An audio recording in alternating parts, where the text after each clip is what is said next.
if you get into anything, honestly, I always tell people, don't look at the money, look at what you're passionate about, because if you just focus on the money, you're going to get tired of what you're doing.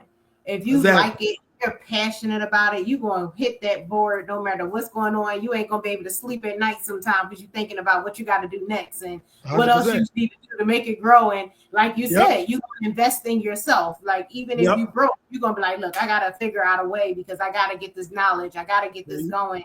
You're going to do whatever it takes when you're passionate. And that's why I say, do what you're passionate about. Don't just do your money, because your passion can make you all the money in the world, long as you going to go at it. And I agree, Denise, 100%. And because with marketing, for me, you know, I love marketing. I love sales. I love seeing businesses grow. It's not just about the money. You know, I've been marketing, like I say, since my early 20s. That's the thing I do. Sales thing I do. Seeing businesses grow has been my thing since my early 20s. That's what I love to do.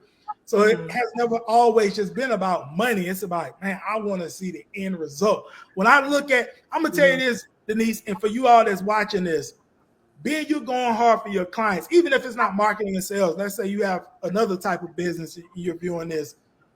When you get results for your clients and you get those testimonials, always, if you can. I told one of the new clients I just onboarded this week for our business, I told her, because she was like, Gerald, I just put my website up, and she was showing me a website. She said, I want to put a testimonial section on there. I think I'm going to get some written testimonials for clients. I said, that's fine, but if you could get video testimonials for clients and get them on your website and go back and review and look at those things from time to time, it'll give you so much fuel to really thoroughly understand this is your purpose. Anytime I get down at times, and we all do, we all human. Businesses have those roller coaster moments, and you like, oh man, it's not going the way I want it to be, or whatever. The way to really be able to pretty much like refuel yourself in terms of your vision is go back and look at the people you serve and results you got. Denise is on our website. I share Denise all the time. I share Denise, and we bringing on different financial service providers right now. And I share Denise all the time. We have a couple of others too in financial services. And when I look at those testimonies, it refuels me. Like, man, we got something great, right? This is our purpose. We really helping people in this realm. And so that's something you really have to do. And as long as you got that passion and you got, you identify your purpose. And like Denise just said, it's not just all about money. Your vision is bigger than that. The money will come. That's so true. And what you just said, you told me that when I was like, oh yeah, you said put those videos, and I was like, I don't know. And I was like getting everybody written thing. And then when you said that, and I actually, and it's so crazy because what you just said, I literally, I was like, let me do a funnel. And when I did my birthday funnel that time, and I had people doing the videos for me of testimonials for my funnel, and I literally just started crying because I was like, oh my God, like when the one lady sent me something, she's telling me about how she was able to buy a house off of me helping her. And she got her dream home with her. And she was showing me the video of her pool in her house. And I was just like, oh my God, like I did this. Like, it just felt so good. Like it just felt so good when you actually able to see, like when you genuinely really like what you're doing, it feels so good when you see people accomplishing and growing.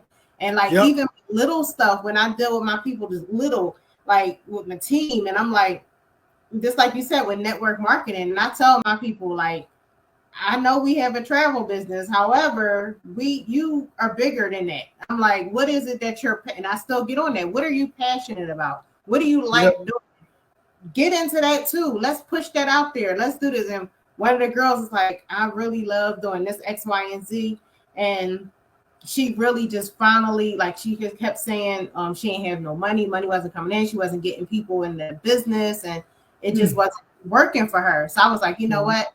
I'm the type like this in network marketing. It ain't working for you right now. Like, keep it there because it's going to grow. However, focus on something else where you can make some money right now that you're passionate about. And we put something together, and she started Yeah, I was just like, when she put her flyer, I was like, yes, yes, yes. I was like, yes. I was so hyped. Yeah. And I was like, so I even started sharing it. Like, look, everybody see this. Like, and I had other people sharing it because I'm just like, that just made me like feel so good. That really put something in me. Like, I don't know how other people are, but that's why I said I love y'all with the Rise of the 1%, because I'm just like, y'all really do that with all of y'all people that y'all help. Like, you put that in, like, you telling us, hey, do this. Like, this is going to help you to the next level. That's what I love about it. But let me say, what is one of the biggest misconceptions that new entrepreneurs have about digital marketing that you think? That's a great question. I would say a lot of new entrepreneurs, to me, in my opinion, a lot of times they kind of focus a little too much on branding in the beginning stages. They don't realize that you thoroughly can create a brand if you just consistently have the right marketing strategies in place and you're very consistent with doing them over time. You can actually build a brand. A lot of times they're too focused on logo design in the beginning. This is my opinion. I'm not saying that you don't need a logo. I'm not saying that. What I'm saying is they're too focused on, I can't take any action until I have a logo. I can't take any action until I have a website.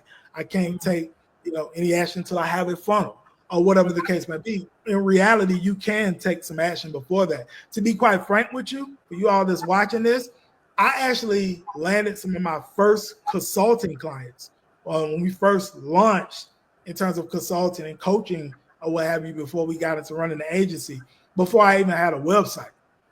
It was really more about just really being able to know how to generate leads and be able to show the value of our particular offer, our particular product, service, that they can actually help solve the problem. Our first potential clients didn't really even care about that, to be quite frank with you. Can we demonstrate that we can solve the problem? And I actually went out and accumulated my first 2 to 3 clients, and they paid for my website, right? Through just getting them, just showing value, right? So I think a lot of times it's just a little too much caught up on branding type stuff. And at times too, I would say as well, in today's time, is a lot of people just believe when it comes to digital marketing, I can just hop on social media and post from time to time and I'm gonna get a flood of business. And it really doesn't work that way, right? It's a lot of different moving parts from content creation. You got to have posting strategies, absolutely. But as well, I believe you should have some outbound system. I believe you should as well, yes, have a funneling system where you can get inbound leads. I believe you should be able to as well layer on email marketing, SMS marketing, potentially look at building a sales team over time, not in the beginning, but over time. Leveraging networking events offline, not just focusing just online, go out and network. If you can get on stages, if that's the business that you have that allows you to get on certain stages to speak, I think that's great as well in terms of today's time. So it's a lot of different ways. I don't think people just should rely just on focusing so much on just branding and also as well just posting, and that's it. Yeah, I was telling a couple of people that I was talking about y'all business actually, and the reason why I push for y'all business so much is because of the fact that you do talk about how to grow your business without having paid ads and all these other things. You actually are going in and actually doing the back end work. And I'm like, because it's like we had not long ago when they had shut down TikTok and people was making money and they're like, oh my God, they start crying and all. And I'm just like, it's crazy, because what if all these social media platforms died tomorrow? And one of the things that you taught us in the class is like, you need to have an email list. You need you need to have contact lists. You need to have the CRM. And that was one thing you told us in the very beginning, because you're like, with having that CRM, you can always communicate with your people. And I'm like, when you just focusing just solely on social media, if it crashed tomorrow, what you gonna do if you can't reach nobody? Some years ago, Denise, Instagram went down like for some hours. As a matter of fact, I was just flying back into town from some function I went to, and I remember that. And I was seeing everybody panicking. They was like, man, Instagram shut down. I'm missing out on business today, because that was some people's main platform on generating business. And I'm like, we're not panicking because we had this huge subscriber list of all these emails that we've gathered over the years. We're going to continue just emailing our list, whether the social media is up or not. So like you just said, that's a huge thing. Your email list is one of your biggest assets on the internet because you own it. You know, you don't own Instagram or Facebook or TikTok or Twitter or X or whatever they call it. You know, Instagram, LinkedIn, these different platforms. You don't really own those platforms, but your email list, you own it. You can continue to, that was a plus when you told me about that, because I was like, hold on now, I need to read this.